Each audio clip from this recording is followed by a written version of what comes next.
Hi there, Tim Champion here. I wanted to kick our conference off with a presentation that's an update on our QEP.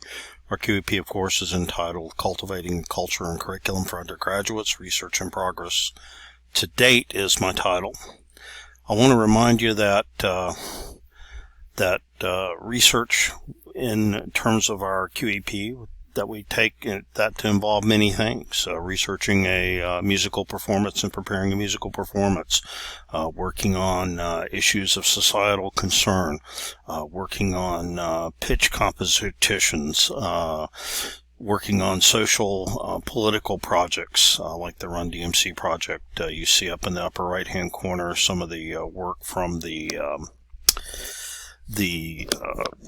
Sustainable Village, and then the Novo lab in the bottom right corner. So we consider all sorts of activities to be components of research or examples of undergraduate research.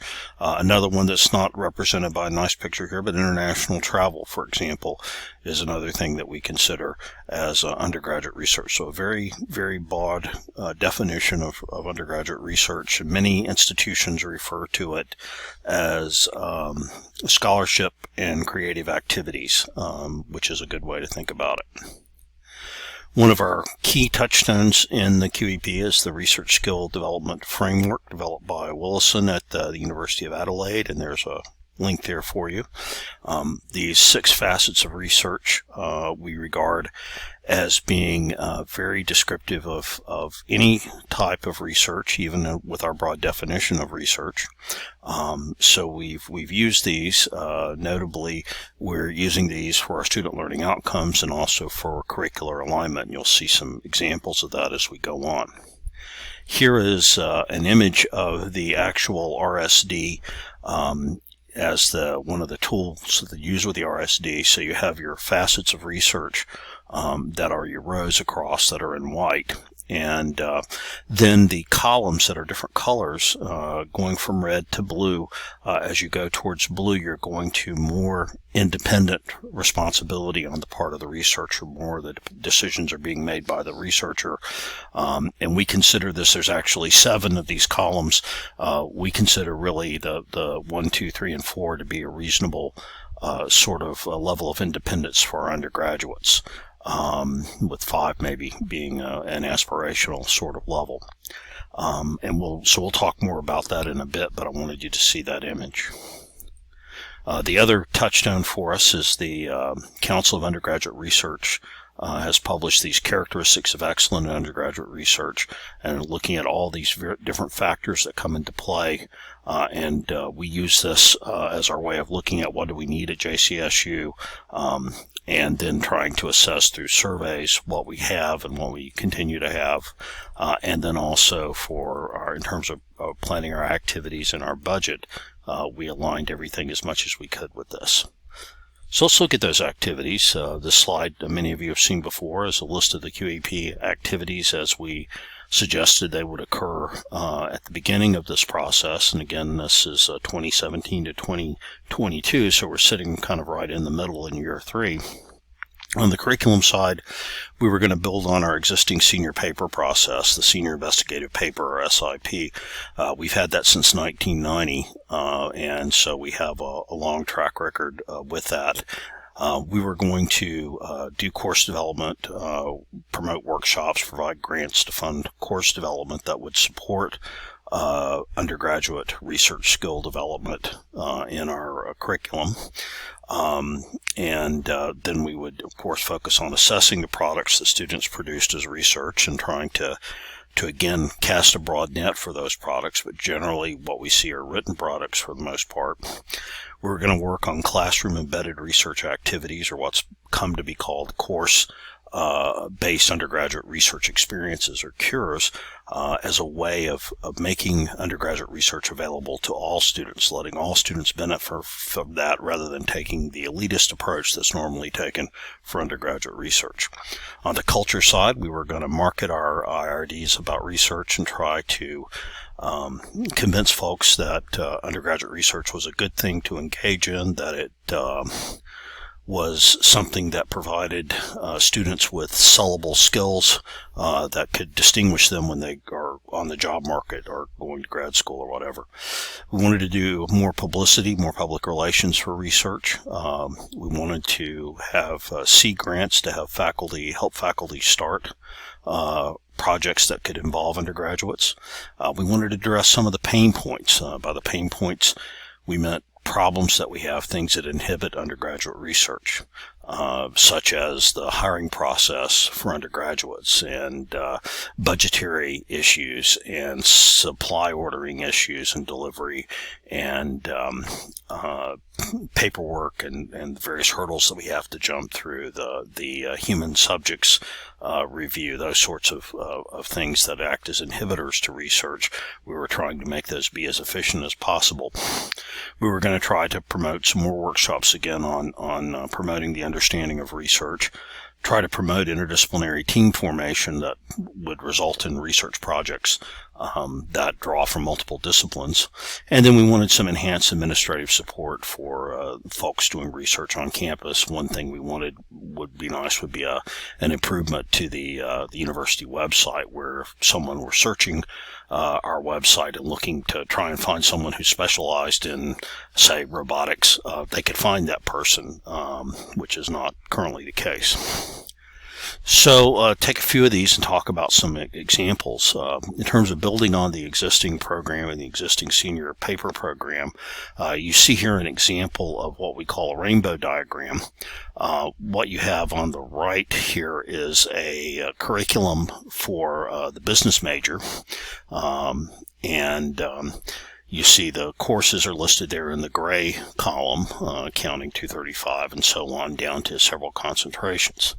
Then the columns that are in white going across there are the 6 facets of research, or the 6 student learning outcomes that we've established for undergraduate research at JCSU. Then the colors relate back again to those colors associated with the level of independence of the researchers. So if you see red, that means that you're at a very low level. You're telling the students exactly what to do. And as you go towards blue, the students become more independent and make more of the decisions around research. And so we asked all the curricula on campus to look at their degrees and think about where things stood in those degrees in terms of how they were addressing these facets of research, and to think about is there anything we want to change? Do we want to improve stuff here and there? Do we want to lower the expectations at a particular point in time? Do we want to change how we're doing things? So this was an exercise that we embarked upon before the QEP started. A second activity in terms of the workshops and grants, this is a printout of a presentation of the abstract for a presentation that was made recently at the SOTL Commons Conference. SOTL stands for the Scholarship of Teaching and Learning. This is a team of faculty. You see the first author there, Tara Bingle, is one of the leaders of the Smith Institute for Applied Research on campus. And this is a product of a workshop program and grant program that they've run to help faculty develop course-based undergraduate research experiences and begin to incorporate those. So we're very happy that that's happening and very happy that folks are taking the opportunity to publish and present this and get this out. In terms of affecting our curriculum, one of the things that we've done that has a potential for a big impact is that we were fortunate enough, the Smith Institute and the library and the QEP team were involved in developing this research as a transferable skill course, which you see is a product from Oxford University Press and Epigeum. And we are able to, this is basically 15 courses, 12 for undergraduates and 3 for faculty. And we have all these currently in our Canvas system. Faculty can incorporate all or parts of these into courses, and these are very good in terms of doing research skill development, particularly for students in lower level courses, but they also work quite well in upper level courses. So this is a definite curricular resource that we have and will have forever. We're looking at our students' research projects and conducting assessments of those, and you see here another product of the business program where Dr. Hall, who was formerly chair of the business department, has reported on results and from the redesign of their research course and the business department. So we're happy to see that kind of thing happening and encourage folks to publish and present that stuff. Here is another example for curriculum where we've worked on classroom embedded research activities. This is Dr. Von Dolen's presentation at the Sodal Commons Conference last year on the Innovative Parasitology research-based course that Dr. Von Dolen started, and she's giving another talk in our presentation this year about that, so you'll hear from her more about that. But I do want to state two things. The first thing I want to say is that Dr. Von Dolen actually had the experience of a student who started the course having never done scientific research before and finished the course as a co-author on a published peer-reviewed paper, which I think is just an outstanding accomplishment. The other thing I want to make clear for the record is that her department chair had the idea for this course, and of course I am her department chair, so I do want to take credit for that, but thank you again to Dr. Von Dolen. On the culture side, we have a marketing plan that was developed. Dr. Hall and others worked on this. There's a very nice video that we have, which I won't play for you now, but you see the link for it there, and you see a description of the marketing plan, and then you see the logo with the "This is Research" hashtag that we use to promote our QEP. Again, the message is that all of these things are research, world travel, dance, whatever.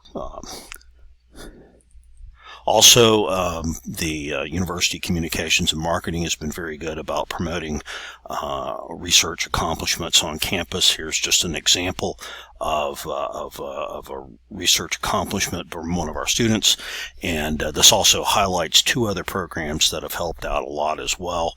The Ronald McNair program, which is in the University College, and I think the PI is Dr. Henley, and the program director is Dr. Jonathan. I can't quite see his name there, but Jonathan Smalls, I think, is the director of that program, and they do a lot of great things in terms of promoting research and also interdisciplinary work in terms of Mel and Mays. So we're very happy for that externally funded program to be present at JCSU, and we're happy with the University Communications and Marketing for getting the word out. Now, looking at the other things here, I feel like we do have some areas that need some work. Maybe workshops shouldn't be on this list since we listed that. We mentioned it on the curriculum side. We haven't had a lot of opportunity for seed grants, and again, this is just small $5,000, $10,000 grants that would allow faculty to get their research off the ground, collect some data, make some initial proof of concept kind of studies that would then support getting more external funding. We just don't have enough of that kind of money. While there's a little bit of it going on, Mel Mays being an example of it. Sometimes some of the NSF grants have little spin-off seed grants that they can use. We'd like to have more, and that would be nice.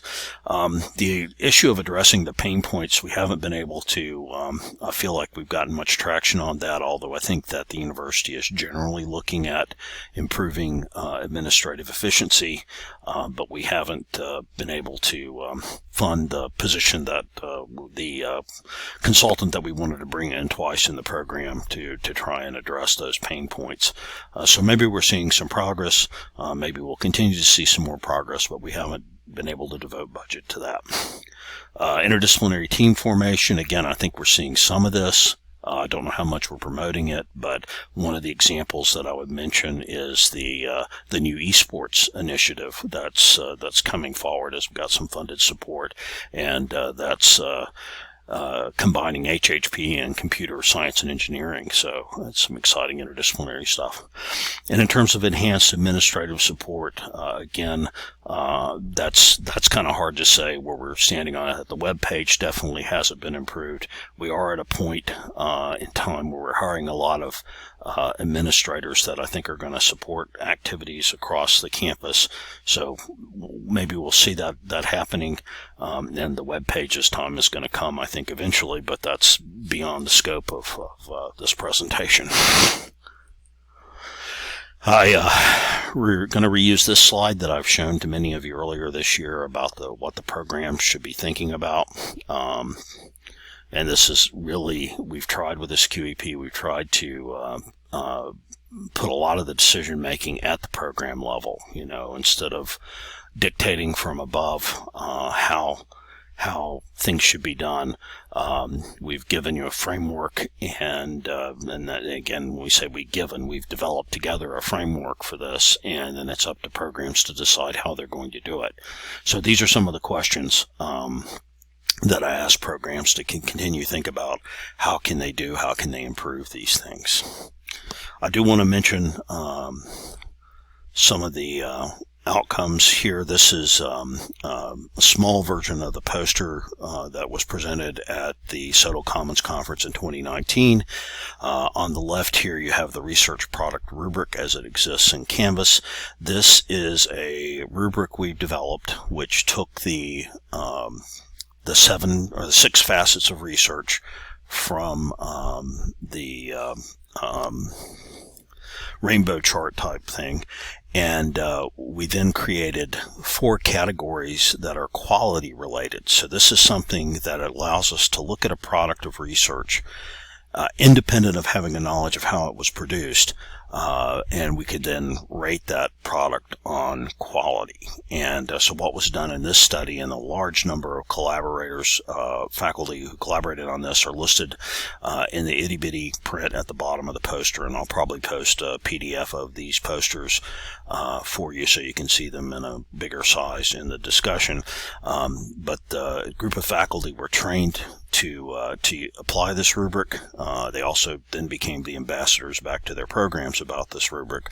We took a sample of papers from the time when we had the faculty edited undergraduate research journal, and so we took papers that were accepted to that journal, which meant that they had to be nominated by the program, the curriculum, the department, if you will, and then had to pass through a faculty review process that was pretty rigorous. And I would say that about 50% of the papers that were nominated by programs didn't make it through that review process. So a fairly rigorous process that resulted in a print undergraduate research journal at that time.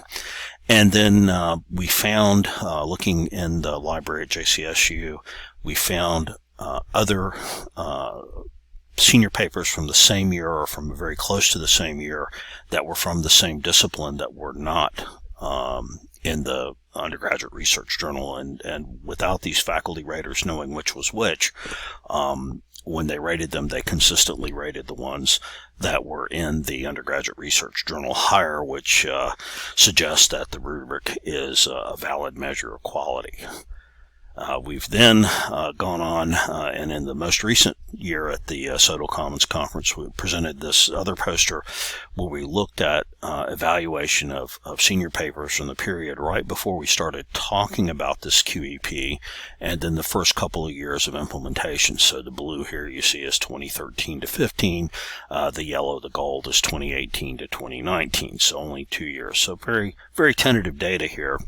But what we see is that in every category we're showing signs of improvement. In the first 2 categories, the embark and clarify and the find and generate category, we're seeing statistically significant improvement using t-tests for that. So we're excited about this evidence of progress. We hope to improve this. Now, one of the things that we need to do, that we figured out about improving this, is that we need to get better about sharing the senior papers, that the process where every department sent them to the library has kind of broken down. So we're working to track down all these senior papers and make sure that we are sampling from the fullest set of possible papers that we can to do this. But this evaluation is what I hope to hang our hat on when it is time to write a report.